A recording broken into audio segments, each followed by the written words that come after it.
গেল সোমবার যুক্তরাষ্ট্রের ম্যানহাটনের পার্ক এভিনিউর একটি উঁচু ভবনে বন্দুকধারী হুট করেই এলোপাথারি গুলি ছোড়া শুরু করেন। গুলিতে প্রাণ হারান ভবনের নিরাপত্তার দায়িত্বে থাকা বাংলাদেশি বংশোদ্ভূত নিউ ইয়র্ক পুলিশ বিভাগের সদস্য দিদারুল ইসলাম সহ আরও 4 জন। হামলাকারী পরে নিজেও আত্মহত্যা করেন।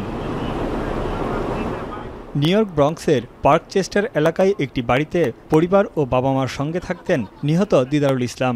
2 সন্তানের বাবা দিদারুলের স্ত্রী 8 মাসের অন্তঃসত্ত্বা। 2009 সালে সিলেটের মৌলভীবাজার থেকে যুক্তরাষ্ট্রে পাড়ি জমান তিনি।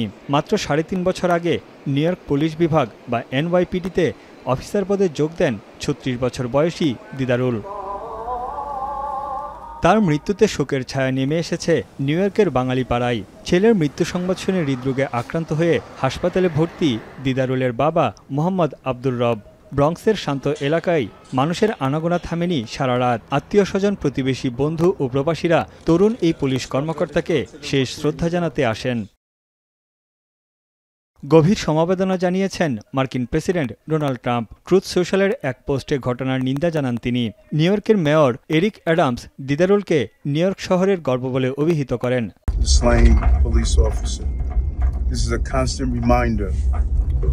Those officers, men and women who place their lives on the line every day for us. Our hearts goes out to their family and to the other innocent civilian who were murdered. New ইয়র্কে বাঙালি কমিউনিটিতে বেশ জনপ্রিয় ছিলেন নিহত police সদস্য দিদারুল। প্রতিবেশীরা জানান কাজের প্রতি খুবই দায়িত্বশীল ছিলেন তিনি। মানুষ হিসেবে ছিলেন অসাধারণ। This is the situation when I heard that yesterday like he passed away and he has a kids, he has a family.